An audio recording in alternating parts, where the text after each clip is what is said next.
Tras los fenómenos atmosféricos y sísmicos, Puerto Rico debe estar más preparado y con mayor conciencia y conocimiento de las buenas prácticas en arquitectura, diseño y construcción. ¿Cómo lo haces? Aquí tendrás el acceso a este conocimiento de forma fácil y sencilla.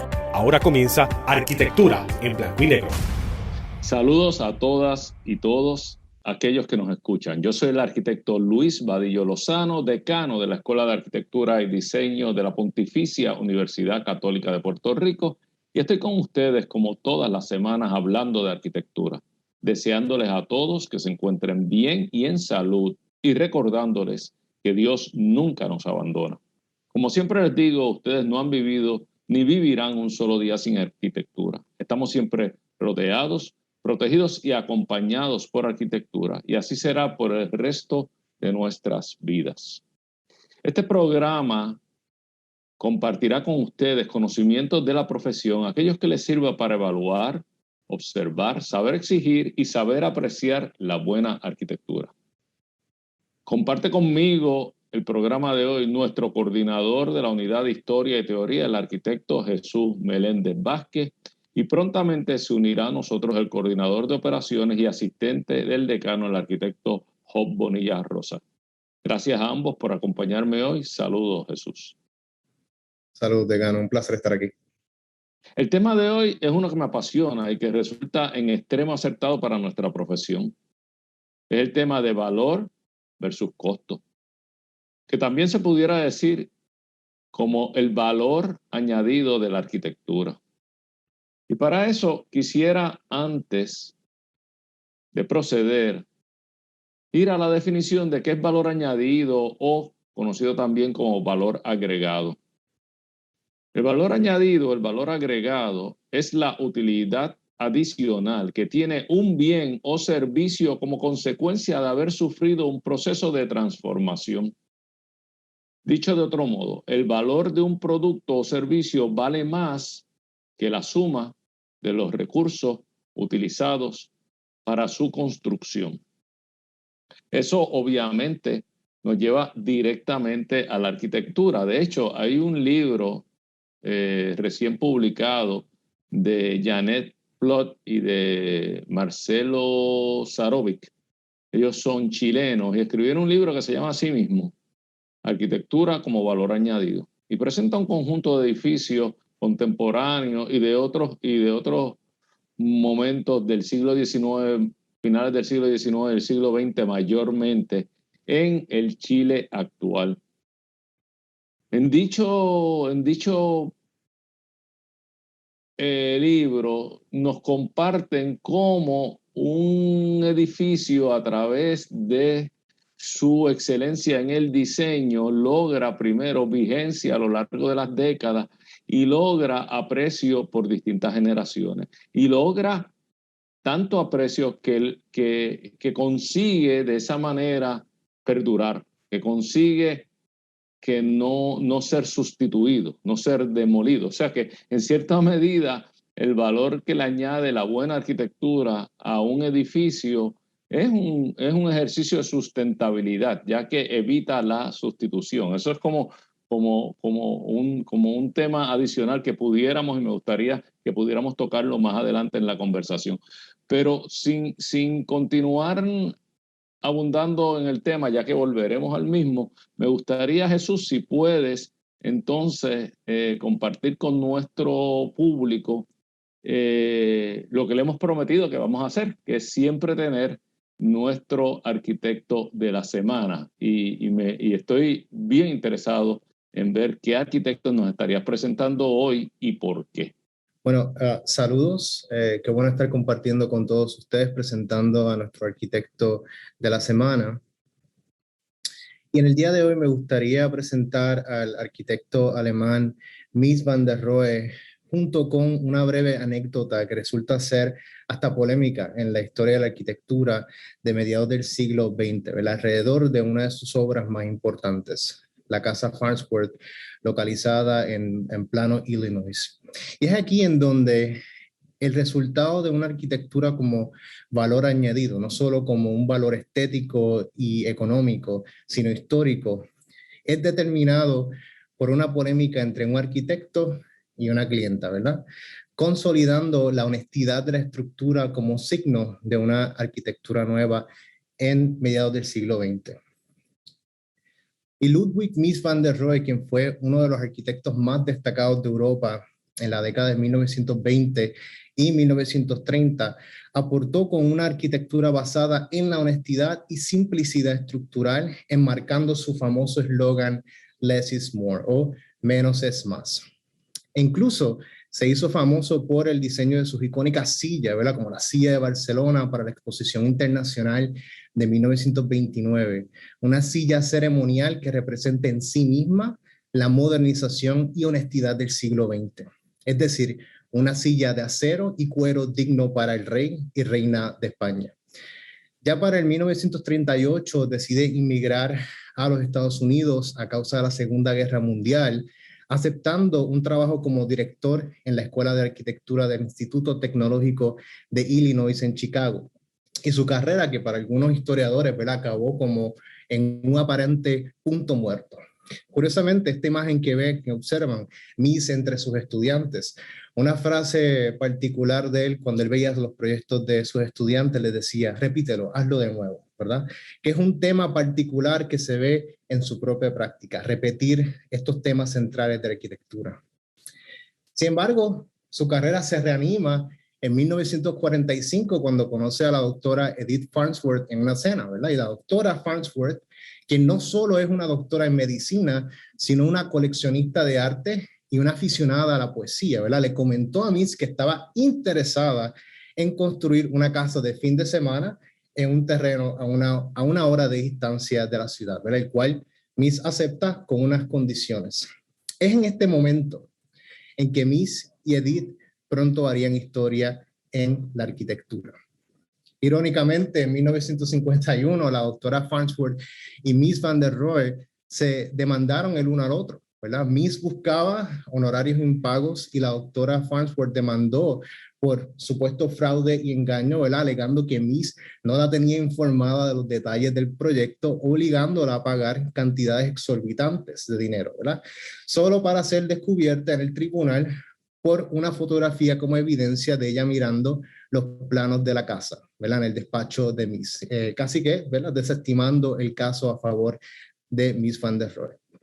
Curiosamente, esta polémica, este conflicto legal consolidó la presencia de Mies van der Rohe en los Estados Unidos, llevando esta honestidad y simplicidad de la estructura al extremo, ¿verdad? Una arquitectura fuera de la norma. Y el mismo Mies, ofreciendo un testimonio en el Tribunal de Justicia del Condado de Kendall, confesó, y cito, le dije que no me interesaría una casa normal, pero que si podía ser fina e interesante, entonces sí lo haría.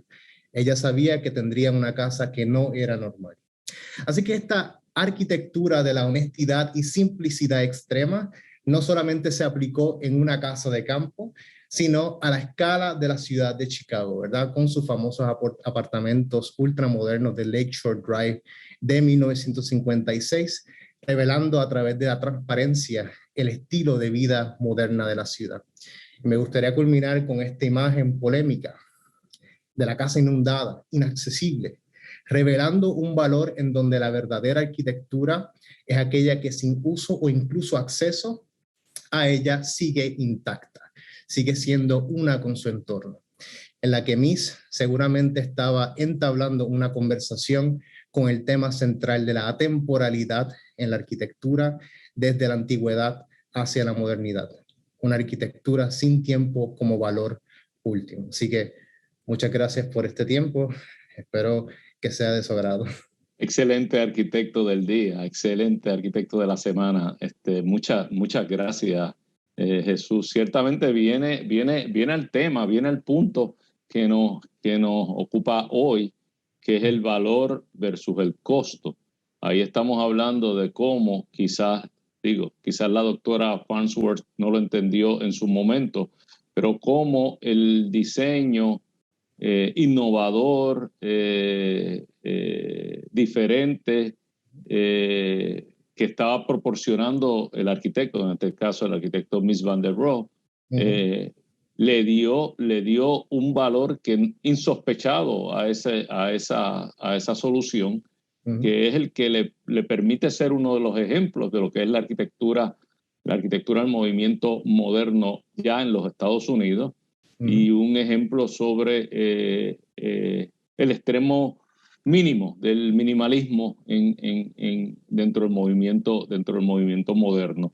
Y eso, ¿quién lo iba a sospechar? Solamente una mente genial como la de Mies van der Rohe permitiría añadirle ese grado de valor. Pero yo creo que aunque en distintos grados, ciertamente, porque ninguno de nosotros podemos reclamar ese grado de pericia en el diseño que tenía y que tuvo el maestro Mies van der Rohe, pero en distintos grados sí podemos reclamar que la coherencia en la respuesta a un problema de diseño que le da la intervención de un arquitecto a un proyecto cualquiera, le añade valor, le permite a ese producto, en este caso un edificio, cualquiera que sea su uso, perdurar más en su vigencia, ¿verdad? Ser más vigente, llevar un mensaje quizás más allá de la simple solución del problema directo que se ha planteado. Yo siempre lo digo, es lo mismo, cualquiera puede, casi que cualquiera pudiera organizar los espacios de una residencia típica, digamos una residencia de 3 cuartos, un baño, sala, comedor, cocina y marquesina doble. Eso no necesita mucho entrenamiento profesional.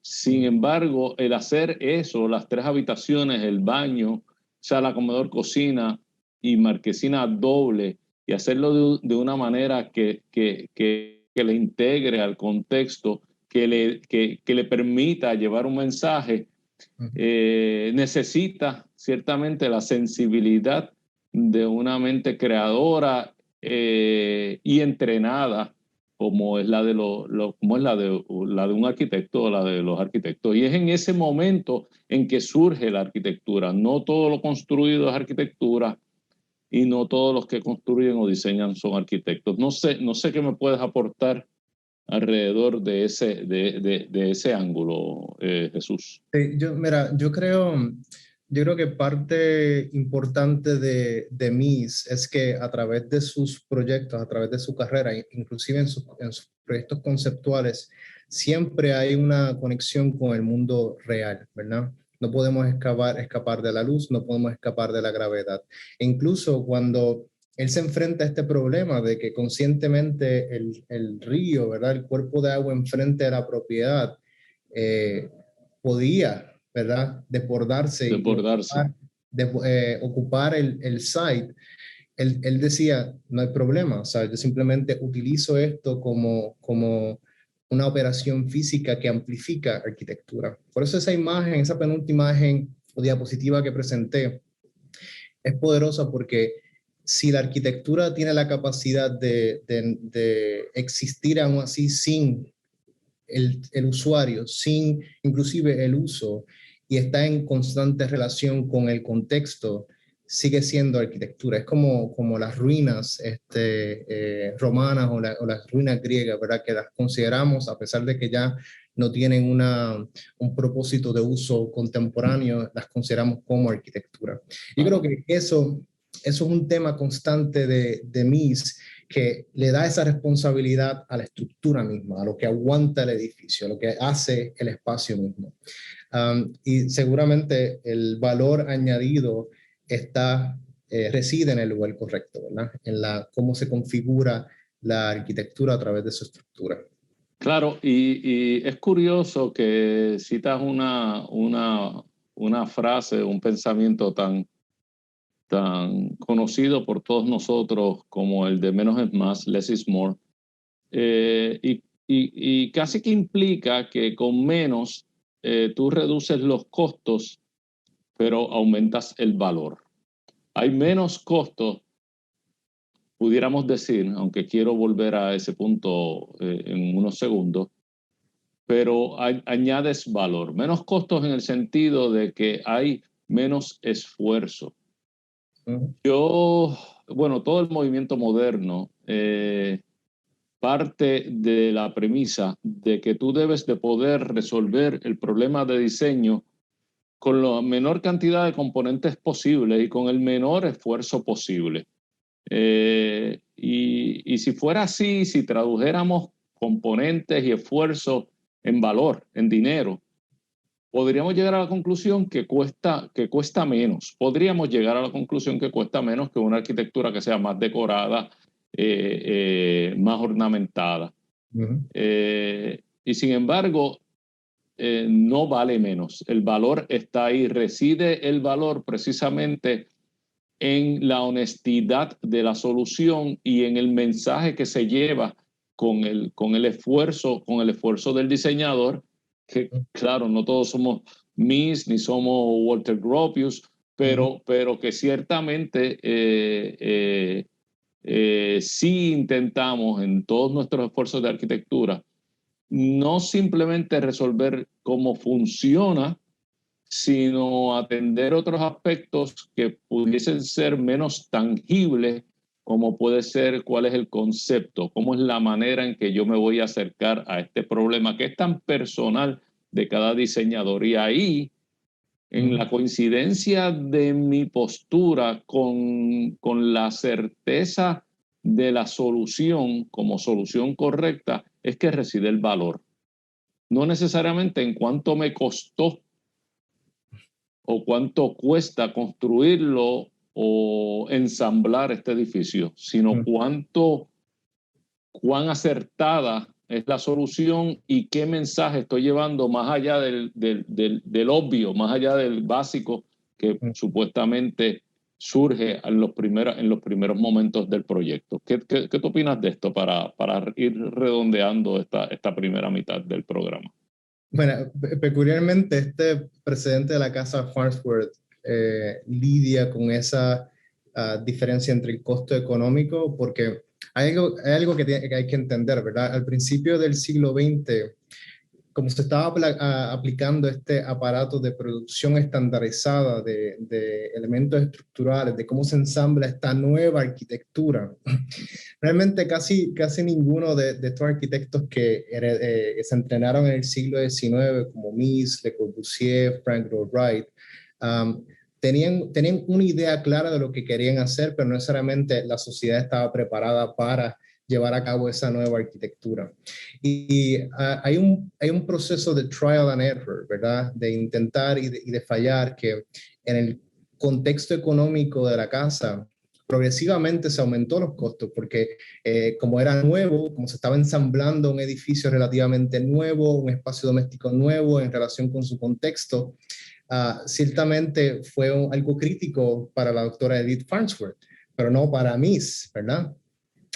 Y lo interesante de esto es que tú no puedes, ¿verdad? Cuando miras o vas a la casa Farnsworth, tú sabes que es correcta. No puedes reemplazarla con otro elemento arquitectónico o otra arquitectura, porque la postura con el site, con el sitio, con el contexto, es la ideal, es la apropiada, es la correcta, ¿verdad? En donde reside el valor particular.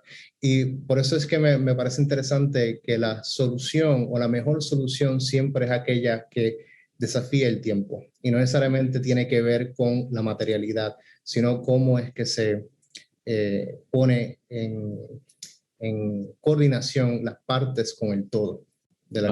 Claro. Completamente de acuerdo y muy bien expresado de tu parte, excelente. Y ese desafío del tiempo no es intencional, no es que me propongo desafiar el tiempo, es que la solución es tan acertada que es capaz de ser válida a lo largo del tiempo y por lo tanto el tiempo es algo que queda en la arquitectura y en el arte en términos generales desafiado cuando tiene movimientos que están basados en lo correcto, como tú dices, que es muy, valga la redundancia, muy correcto utilizar el término. Bueno, Jesús, nos vamos a retirar ahora un momento porque aquí termina nuestra primera mitad, gente. Ahora vamos a una breve pausa y regresamos en unos minutos. Esto es Arquitectura en Blanco y Negro. Arquitectura en blanco y negro. Amigos, aquí de regreso, esto es Arquitectura en Blanco y Negro, programa en el cual todas las semanas les estaremos compartiendo conocimientos válidos y útiles acerca de esta bella profesión de la arquitectura. Y ahora, con la ayuda de una nueva tecnología en la cual nos podrán escuchar siempre por radio a través de Católica Radio, pero también nos podrán ver a través de la plataforma de podcast. Nuevamente, como los deseé en un comienzo, espero que se encuentren bien y en salud. Y recuerden, Dios nunca nos abandona. Yo soy el arquitecto Luis Vadillo Lozano, decano de la Escuela de Arquitectura y Diseño Rafael Hernández Colón. Y en esta segunda mitad del programa comparten conmigo en el día de hoy nuestro coordinador de la Unidad de Historia y Teoría, el arquitecto Jesús Meléndez Vázquez, y nuestro coordinador de operaciones, el arquitecto Job Bonilla Rosas. Antes de entrar de lleno o retomar el tema en esta segunda mitad, voy a solicitarle a Job que oriente a nuestros seguidores acerca de la oferta académica de nuestra escuela, o debo decir, de las ofertas académicas de nuestra Escuela de Arquitectura y Diseño, y cómo pueden solicitar e ingresar para estudiar con nosotros, bien sea el bachillerato profesional en arquitectura o el grado asociado en diseño gráfico digital. Job, si nos haces el favor. Sí, saludos a todos y gracias por la oportunidad, decano. Nosotros en la Escuela de Arquitectura y Diseño Rafael Hernández Colón tenemos, como usted bien menciona, dos programas, ¿verdad? Dos programas académicos, un grado asociado en diseño gráfico digital y nuestro bachillerato profesional en arquitectura. Yo me quiero poner a disposición, decano, para que todas aquellas personas que nos están escuchando, viendo que les interese o tengan alguna curiosidad por alguno de los dos programas, se comuniquen con nosotros, ¿verdad? O nos visiten. Más adelante les voy a estar dando la información, porque con mucho gusto yo personalmente voy a poder recibirlos, enseñarles en la escuela, hablar de los programas, ¿verdad? Pero aquellos de ustedes que ya tienen una idea, que ya han decidido, que incluso nos han visto, ¿verdad? En alguna escuela, alguna charla nosotros, yo quiero dirigirme, ¿verdad? Y explicarles cuál es el proceso para poder entrar, ¿verdad? Y solicitar a nuestra escuela. Nuestros requisitos de admisión son sencillos, ¿verdad? Para ambos programas son similares, ¿verdad? Yo me voy a estar dirigiendo y cuando haya alguna distinción lo voy a estar mencionando, ¿verdad? El rate de admisión de nosotros, ¿verdad? Es 250 o más en su promedio de escuela superior, ¿verdad? Me estoy dirigiendo a esos estudiantes que acaban de graduarse o que ya se graduaron y nunca han estudiado otra profesión, pero aquellos también que se conocen en nuestra universidad como transfer, aquellas personas que tienen doble titulación o estudiaron en una universidad y quieren mudarse para la Pontificia Universidad Católica, el promedio es de 2 puntos o más en su transcripción de crédito oficial. Así que ese es el primer paso. Luego de eso, ¿Te refieres al índice? ¿Te estás refiriendo al índice académico, ¿no? Eso es correcto, el índice académico que tenga, ¿verdad? Si es en su cuarto año o en su transcripción de crédito universitario. Luego de eso, bien sencillo, va a llenar la solicitud de admisión. Esa solicitud de admisión la puede conseguir online en www.pucpr.edu. Allí en el área de admisiones la va a poder conseguir, la va a poder completar y eso llega directamente a la oficina de admisiones. Es importante que en esa solicitud de admisión el interesado, ¿verdad?, ponga si quiere estudiar arquitectura o si quiere estudiar el diseño gráfico digital. Esa es la única, ¿verdad?, diferencia. Lo demás es exactamente igual. Una vez ya usted llena la solicitud, eso llega directamente a nuestro decanato y nuestro personal va a poder atenderlo y evaluarlo y decidir, tomar decisión, ¿verdad?, si va a estar entrando o no a nuestro programa. Yo les adelanto, ¿verdad?, que eso es una entrevista que casi siempre este servidor es que las brinda y nos divertimos, ¿verdad? Lo que queremos saber es el interés que tenga ese estudiante con nosotros y por qué quiere estudiar arquitectura o diseño gráfico digital. Otro importante dato es que si usted viene de su escuela superior o viene de la universidad, es importante que pida una transcripción oficial. Esa transcripción académica oficial, usted la pide que llegue directamente a la oficina de admisiones de nuestra institución. Si tienen dudas, se pueden comunicar con nosotros y les vamos a poder ayudar. Todos aquellos que tienen dudas por el College Board, y ahora me voy a dirigir a los estudiantes de escuela superior. Si usted no tomó el College Board, la Pontificia Universidad Católica en todo este año académico está permitiendo que usted pueda entrar a nuestra universidad sin haber tomado el College Board, pero sí tomando unas pruebas que ellos le llaman unas pruebas de acomodo, ¿verdad? Donde usted entonces en la universidad toma la prueba y ellos deciden en qué unidad, ¿verdad? Dependiendo de su conocimiento, puede entrar. Pero si ya usted tomó el College Board, pues importante que esos resultados usted ponga a la universidad entre las primeras dos opciones. Si no la puso, pues no pasa nada. Usted pide una copia de estudiante y no las envía y con eso la oficina de admisiones va a estar evaluando. También en una copia de seguro social, eso se le envía directamente allá. Con eso ya usted solicitó a la Pontificia Universidad Católica y ya usted pertenece, abrió libre de costo un expediente dentro de nuestra universidad.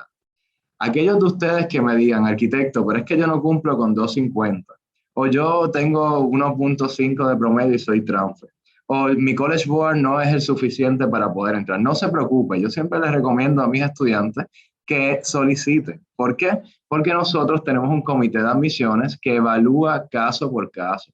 Y si usted quizás no me salió bien en promedio, pero sí me salió bien en el College Board, pues entonces usted cumple, ¿verdad?, con 1% en la entrevista y con eso pues puede solicitar o entrar a nuestra escuela. Eso sí, aquellos estudiantes que no cumplan con los primeros requisitos, se les va a solicitar 2 cartas de recomendaciones y un ensayo explicando de por qué quiere estudiar arquitectura o por qué quiere estudiar diseño gráfico digital. Y con eso ya usted forma parte de la Pontificia Universidad Católica, de la Escuela de Arquitectura y Diseño Rafael Hernández Colón. Le voy a estar compartiendo, ¿verdad?, algunos datos y teléfonos para contactarnos al 841-2000, extensión 1310 o 1362. Repito, 841-2000, extensión 1310 o 1362. Ese es nuestro decanato.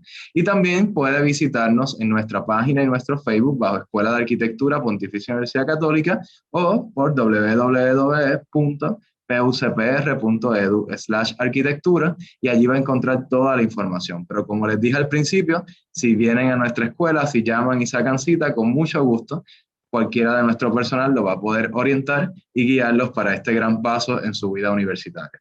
Así que muchas gracias, decano. Gracias a ti, Job, por tan valiosa información. Recordarles simplemente que el programa de diseño gráfico digital es un grado asociado de 2 años y el programa de arquitectura es un bachillerato profesional acreditado por la National Architectural Accrediting Board y es un bachillerato de 5 años. Pero nada, con eso yo creo que nos llega el momento de retomar el tema. Y para aquellos que no estuvieron participando en la primera mitad, les comunico que el tema que estamos tocando hoy es un tema de gran interés y es el tema que atiende el valor versus el costo de las cosas y particularmente a nosotros el valor versus el costo de la arquitectura, ¿verdad? Cómo la arquitectura, la buena arquitectura, aquella arquitectura que es coherente y responsiva a su problema de diseño, tiene un valor intrínseco que va más allá de cuánto costó construir el objeto o incluso diseñar el objeto. Y eso es lo que se conoce como el valor añadido o el valor agregado. Es decir, el valor agregado es cuando un objeto, una vez terminado, vale más de lo que costó el producirlo. Y estábamos precisamente el arquitecto Jesús Meléndez, profesor y coordinador de nuestra escuela, y yo hablando de eso y Jesús tuvo la acertada decisión, ustedes saben que él comparte con nosotros el arquitecto de la semana, de traer hoy a Miss Van der Rohe con una interesantísima anécdota sobre uno de sus proyectos más emblemáticos, que es la Casa Farnsworth. Y habíamos entrado ya en temas de por qué la buena arquitectura supera su costo. Y si me permite, Jesús, me gustaría compartir con el público brevemente una presentación sencilla que yo uso en uno de mis cursos y que ciertamente habla de esos otros aspectos que la buena arquitectura tiene que tomar en consideración. La buena arquitectura no es el resultado de solucionar funciones es decir, no basta con poner a funcionar el edificio de acuerdo a sus requisitos, sino tiene que tener otras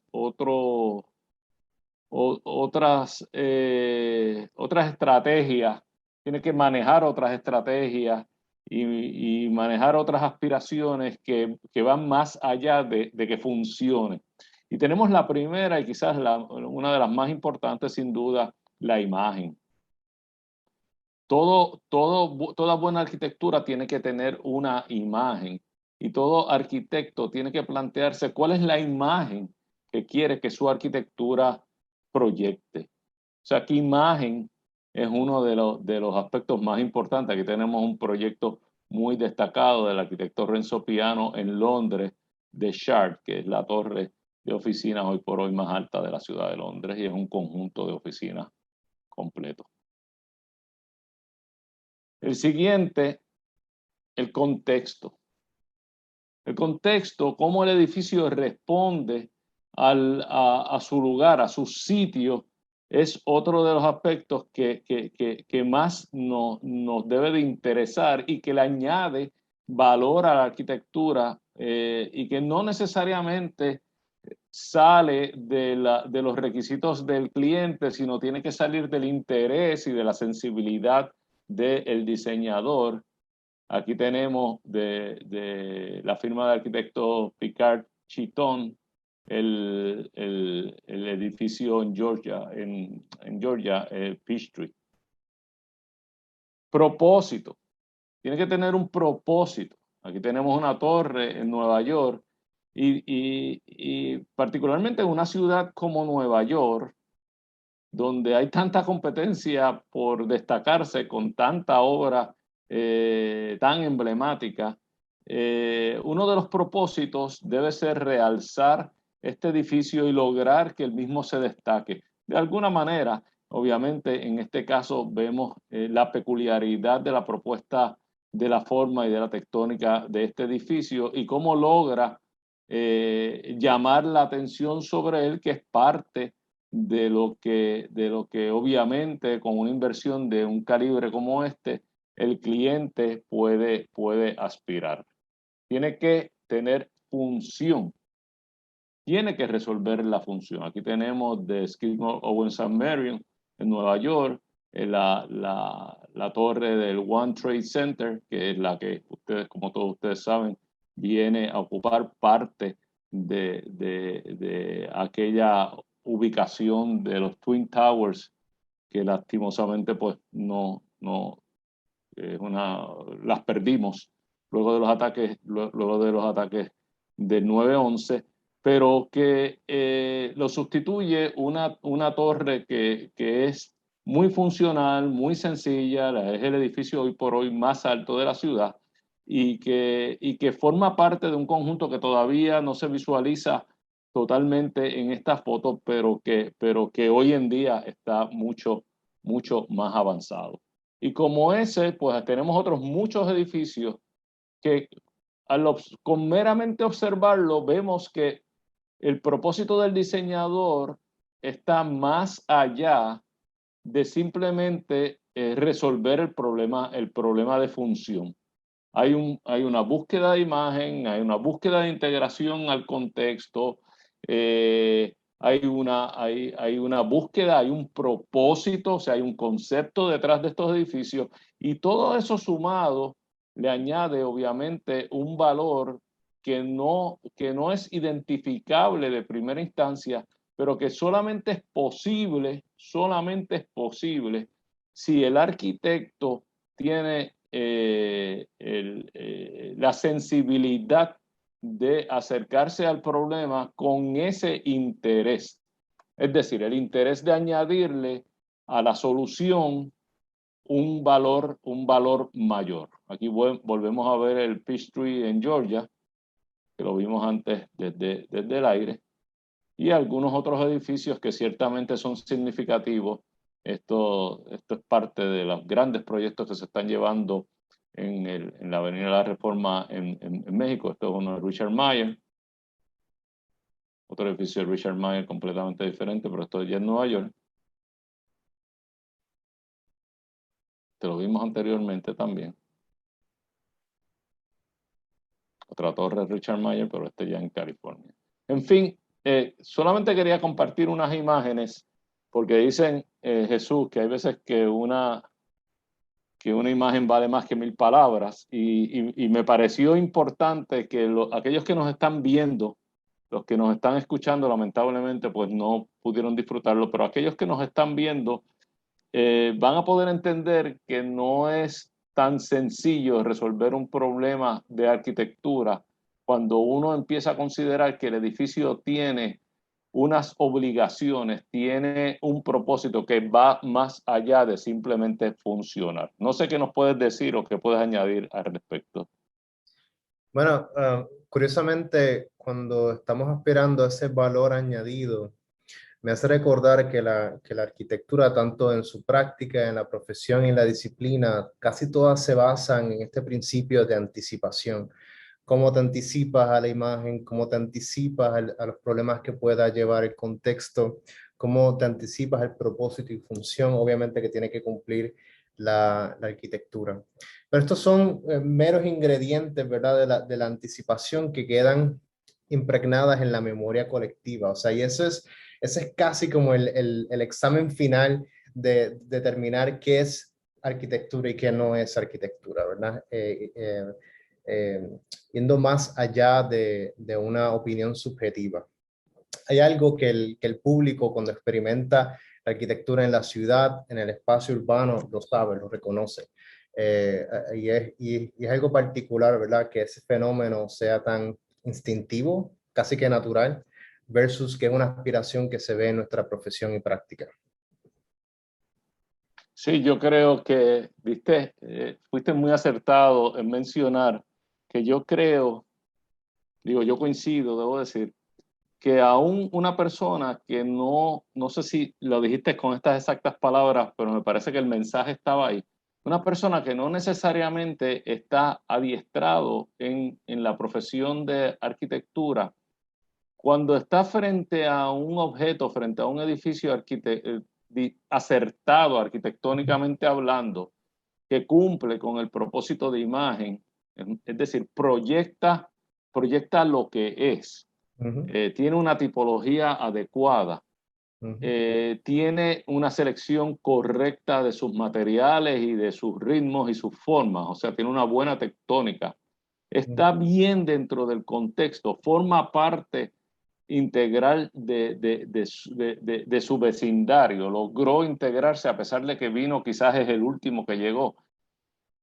Yo creo que una persona aún no adiestrada sabe apreciar eso y sabe entender que está ante una obra de arquitectura y sabe distinguirla, a diferencia de aquel edificio que no tiene un propósito ulterior, no se buscó ninguna imagen y no se tuvo cuidado en su integración y en la selección de sus materiales para estar, la integración al sitio y la selección de sus materiales para estar seguro que responda a un propósito dado específico.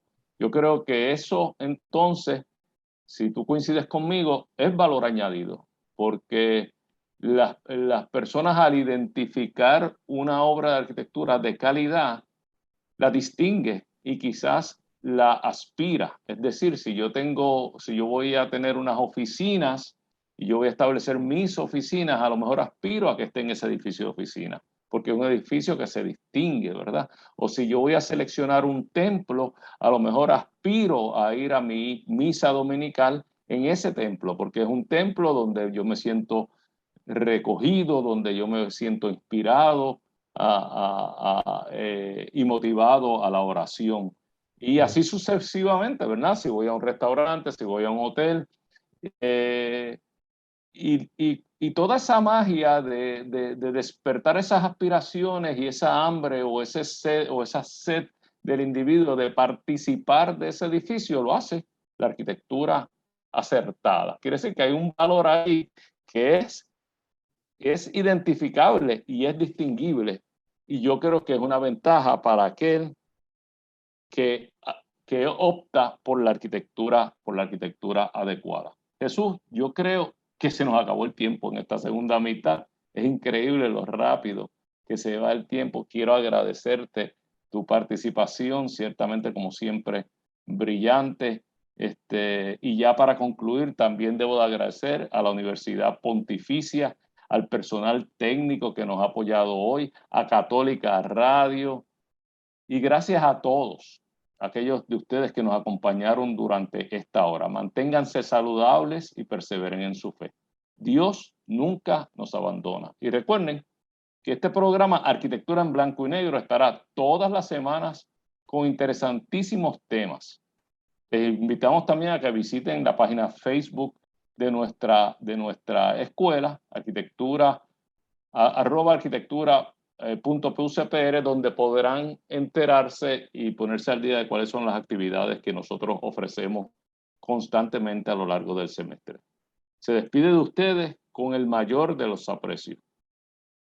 Hasta la próxima semana, el arquitecto Luis Vadillo Lozano, y recuerde, usted no ha vivido ni vivirá un solo día sin arquitectura. Así que es para su beneficio aprender acerca de la misma. Muchas gracias y gracias, Jesús. Hasta la próxima semana.